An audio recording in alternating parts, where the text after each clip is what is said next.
शिव, गणेश और पार्वती। गणेश के जन्म की कथा।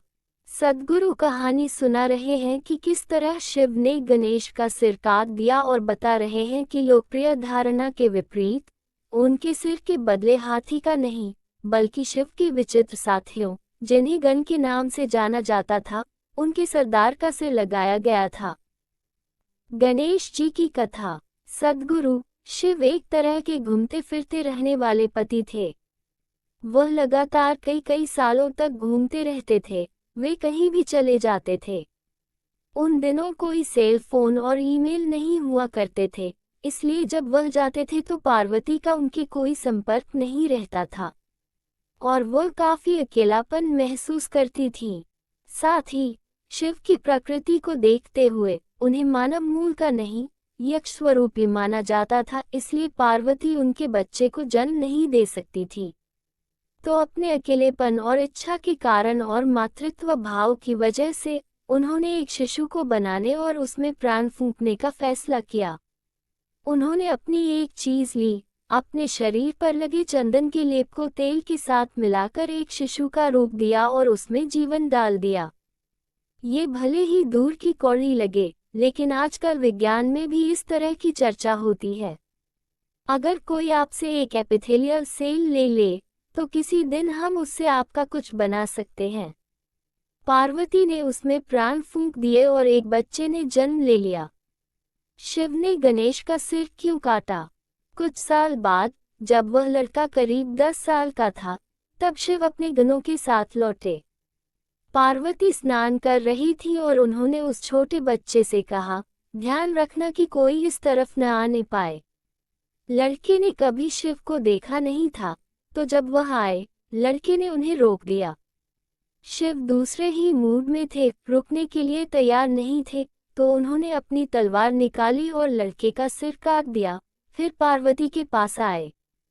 जब पार्वती ने उनके हाथ में खून लगी तलवार देखी, तो वह समझ गई कि क्या हुआ। उन्होंने लड़के को सिर विहीन वहां पड़े देखा तो उनका गुस्सा भड़क गया। शिव ने उन्हें समझाने की कोशिश की, कोई बात नहीं, वह तुम्हारा असली पुत्र नहीं है। आखिरकार तुमने उसे बनाया और मैंने नष्ट कर दिया, इसमें क्या परेशानी है? लेकिन वह सुनने के मूड में नहीं थी। गणेश के पास हाथी का सिर क्यों नहीं है?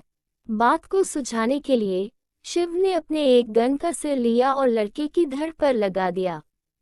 गणेश चतुर्थी वह दिन होता है जब उनके सिर को दोबारा लगाया गया था। शिव ने गणों के सरदार का सिर लेकर इस लड़के पर लगाया था, इसलिए वह बोले, अब से तुम गणपति हो, तुम गणों के सरदार हो। बाद में जाकर कैलेंडर कलाकार इस दूसरी तरह के प्राणी को नहीं समझ पाए और उन्होंने एक हाथी का चेहरा बना दिया। कथाओं में बताया जाता है कि कैसे गणों के अंगों में हड्डियां नहीं होती थी। इस संस्कृति में हड्डियों के बिना किसी अंग का अर्थ हाथी की सूंड से लगाया जाता है, इसलिए कलाकारों ने हाथी का सिर बना दिया। आपको मानसरोवर के किनारे कोई हाथी नहीं मिलेगा क्योंकि वह इलाका उनके लिए सही नहीं है। वहाँ एक हाथी के लायक हरियाली नहीं है। शिव हाथियों को काटने नहीं गए होंगे। इसलिए गणेश के कई नाम हैं, गणेश, गणपति, विनायक, लेकिन उनका नाम गजपति नहीं है। गण शिव के साथी थे। हम नहीं जानते कि वे कहाँ से आए थे, लेकिन आमतौर पर कहानियों में उन्हें ऐसे प्राणियों के रूप में दिखाया जाता है जो इस लोक के नहीं थे। उस जीवन की बनावट इस जीवन से बहुत अलग है जिसे हम जानते हैं। आजकल आधुनिक बायोलॉजी साफ साफ कहती है कि एक कोशिका वाले जानवर से जीवन के सभी जटिल रूपों और मनुष्य की रचना हुई। लेकिन जीवन की मूलभूत प्रकृति वही है, उसमें बदलाव नहीं हुआ है। वह सिर्फ और जटिल होती जाती है। लेकिन गणों के जीवन का बनावट हमारे जैसी नहीं थी। वे धरती पर नहीं बने थे और उनके अंग बिना हड्डियों के थे। अगर आप अपने शरीर को अलग अलग तरीके से इस्तेमाल करना चाहें, अगर आप आसन करते हैं, तो आप सोचते हैं कि काश आपके शरीर में हड्डियां न होती। मैंने 11 साल की उम्र से योग करना शुरू कर दिया था, इसलिए जब मैंने 25 साल की उम्र में हाथ योग सिखाया, तो लोगों ने मुझे देखकर कहा, अरे तुम्हारे शरीर में तो हड्डियां ही नहीं हैं, तुम हड्डी रहित हो। ये हर योगी का सपना होता है कि एक दिन उसके अंगों में हड्डियां नहीं होंगी ताकि वह जो चाहे वह आसन कर सके। गोल मटोल विद्वान। हजारों सालों से गणेश चतुर्थी मनाई जा रही है और गणपति सबसे लोकप्रिय और भारत से सबसे ज्यादा बाहर जाने वाले देवता बन गए हैं। वह बहुत लचीले हैं, वह कई रूप और मुद्राएं अपना सकते हैं, वह शिक्षा के देवता भी हैं। वह एक बड़े विद्वान थे। गणपति को हमेशा एक किताब और कलम के साथ दिखाया जाता है जो उनकी विद्वता को दर्शाता है।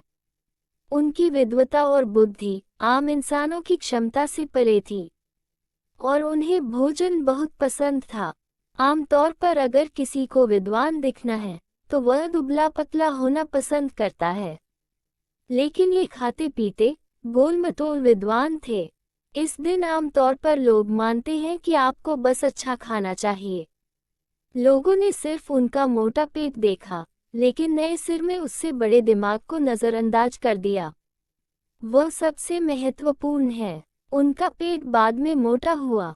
शायद इतने बड़े सिर के साथ उनका चलने का मन नहीं करता था, लेकिन महत्वपूर्ण यह है कि उनकी बुद्धि बढ़ती रही। तो ये दिन सिर्फ खाने का नहीं है। इस दिन आपको अपनी बुद्धि को बढ़ाना चाहिए, पेट को नहीं। सभी योग अभ्यास एक तरह से इसी बारे में हैं कि आपकी बुद्धि को एक जगह अटका हुआ नहीं होना चाहिए। ऐसे हजारों उदाहरण हैं जहां लोगों ने सरल आध्यात्मिक अभ्यासों से कई अलग अलग रूपों में अपनी बुद्धि को बढ़ाया। चिंता मत कीजिए, आपकी सूरन नहीं निकल आएगी, लेकिन आप बुद्धि को और बढ़ाने की कोशिश कर सकते हैं। गणेश चतुर्थी का महत्व। मानवता ने हमेशा अच्छे लोग पैदा करने की दिशा में काम करने की बड़ी गलती की है। हमें अच्छे लोगों की जरूरत नहीं है, हमें समझदार लोगों की जरूरत है। अगर आपके पास समझदारी है तो आप सही चीज करेंगे। लोग मूर्खतापूर्ण चीजें इसलिए करते हैं क्योंकि उनके पास समझदारी नहीं होती। चालाकी कोई बुद्धिमानी नहीं है। बुद्धिमानी का मतलब चतुर होना नहीं है।